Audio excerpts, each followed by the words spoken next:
ایک حدیث سن کے ایک عالم نے مجھے کہا کہ ہمارے دوست کی شادی تھی، تو میں وہ چھوٹی سی مثال دیتا ہوں. ہم اپنے استاد کے پاس میں گیا، وہ جورڈینین ہے، تو لڑکی کا انتخاب کر رہے تھے. تو اس بندے نے کہا کہ بڑی اللہ والی بچی ملی ہے ہمیں جی، اور ان کے والد صاحب نے کہا. تو انہوں نے کہا کہ کیا نشانی دیکھی آپ نے ہونے والی بہو میں؟ تو انہوں نے کہا بڑی دیندار ہے. تو پھر جو جورڈینین اسکالر انہوں نے فی البدیہہ یہ جملہ پوچھا، کہتے کہ کیسے پتا ہے کہ وہ دیندار ہے؟ اسے کیوں نماز روزہ کرتی ہے، بڑی پابند ہے پردے کی. تو میرے اسکالر نے جو انسٹنکٹیولی جملہ پوچھا، انہوں نے کہا کہ کیا وہ حدیث سناؤ تو رو پڑتی ہے؟ ہمارے لیے یہ بات سوچنا ہی ایک عجیب سی بات تھی کہ حدیث سن کے روتے کیوں ہیں. یہ آپ کو میں اس لیے بتا رہا ہوں واقعہ کیونکہ سیدنا ابو بکر اللہ کے نبی علیہ السلام کے ساتھ ایمن کا، سیدنا عمر اور ابو بکر ایمن کی طرف گئے اللہ کے نبی علیہ السلام کے وصال کے بعد. تو انہوں نے آپ پوچھا کہ کیا حال چال آپ کا، سب کچھ everything, and then they said کہ کیا ایسی چیز ہے جو کہ نبی علیہ السلام کے وصال کے بعد جو آپ کو یاد آتی ہو، سب سے زیادہ یاد آتی ہو اس وقت کی. تو سیدنا ابو بکر نے کہا کہ جو سب سے زیادہ میں کمی محسوس کرتا ہوں نا، وہ یہ ہے کہ اب وہی نہیں آتی، اب وہی نہیں آتی.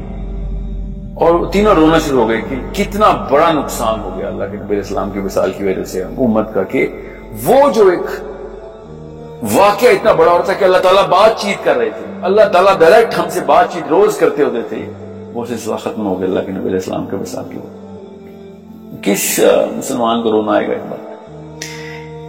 یہ سائیکالوجی کوئی اور ہے جو کہ اس طرح کے آنسو دل کو اس طرح جا کے پکڑ لے.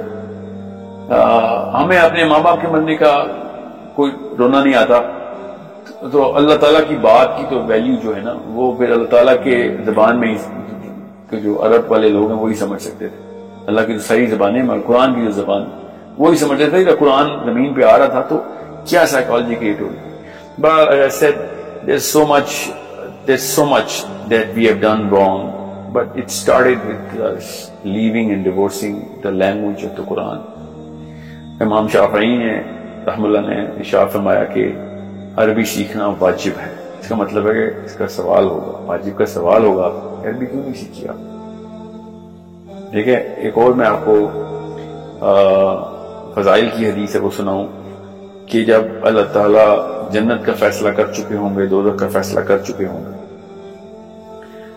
تو جنتی جو ہیں وہ جنت کی طرف چل رہے ہوں گے، دوزخی دوزخ کی طرف چل رہے ہوں گے. تو شیطان اس وقت اپنا آخری وار کرے گا اور کہے گا کہ اللہ ان کو کیوں جنت میں بھیج رہا ہے؟ ان کی تجھے پتا ہے نا کہ انہوں نے قرآن پاک کو غلط پڑھا ہے، ان کی تجوید ہی درست نہیں تھی. یہ آخری وار ہے قرآن شیطان کا. اس کی مثال ایسی ہے کہ ایک غزوے میں وار کرائی چل رہی تھی. وار کرائی کا مطلب ہے کہ موٹیویشنل کامنٹس دیے جا رہے تھے. تو ایمنی کا واقعہ ہے. ایمن جو تھی نا وہ عرب نہیں تھی. تو صحابہ جب عرب میں کوئی وار کرائی تھے، کوئی کامنٹ کرتے تھے اونچا سا ان کو موٹیویٹ کرنے کے لیے، تو وہ اس کی ریپیٹیشن ایمن بھی کرتی تھی. مگر ایمن کو عربی نہیں آتی تھی، تو وہ جو الفاظ بول رہی تھی نا، تو وہ کوئی اور کسی اور اصطلاح میں بول رہی تھی. تو 2-3 دفعہ جب انہوں نے موٹیویشن کرنے کے لیے بات کی تو اللہ کے نبی علیہ السلام نے ان کو روک دیا کہ آپ نہ کرائیں، آپ کچھ اور ہی بول رہی ہیں. سو it's such a big thing when you look at these sort of things and you understand کہ ہماری کیا اوقات کہ ہم سمجھ بھی سکیں کہ صحابہ کون تھے. اور میں جاتے جاتے ایک فرق بتا دوں عام امتی اور صحابی میں، کہ سچا خواب ہے جو کہ کافی لوگوں کو آیا ہے. علماء بیان کرتے ہیں خواب کو. ایک شخص نے آگے خواب سنایا اپنا، اور اس نے کہا کہ میں نے دیکھا کہ میں ایک جیپ میں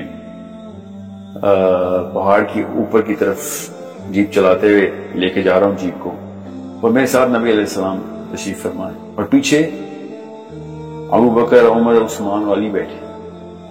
مگر جیپ کی نا جو ہے وہ بریک فیل ہو گئی، تو اس جیپ اوپر جانے کی بجائے اس نے روکنے کی کوشش کی تو جیپ پیچھے کی طرف آنا شروع ہو گئی. وہ شخص کہتا ہے کہ میں پھر اسی وقت نکلا اور میں پتھر ڈھونڈنے کے لیے گیا کہ میں پتھر سے ٹائر کو نیچے پتھر رکھ دوں. وہ پتھر کہتا میں نے ڈھونڈا اور پتھر لے کے آیا اور جیپ کے ٹائر کے نیچے رکھنے لگا تو دیکھا کہ ہر ٹائر کے نیچے ایک ایک صحابی نے اپنا سر رکھا.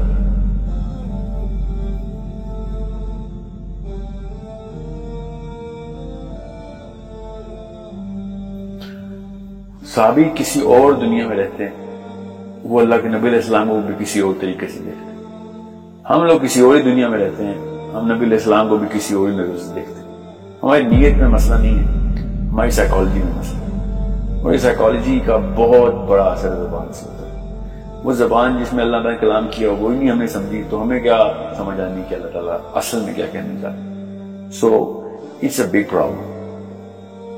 It's a big problem. Instead of me putting my head under the tire of the Jeep, I'll also look for the closest stone کہ میں اپنی نیت سے تو میں بہترین عمل ہی کرتا ہوں اللہ کے نبی علیہ السلام کی حفاظت کا.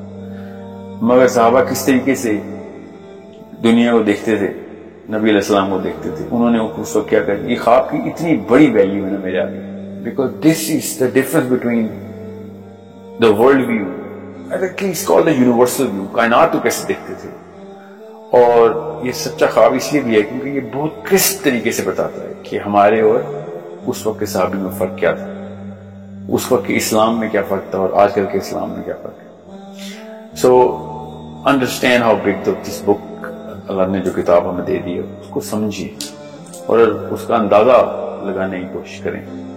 عربی سیکھیں, عربی سکھائیں. عربی کے علاوہ کوئی اور چارہ نہیں ہے صحابی کے اس سائیکالوجی تک پہنچنے.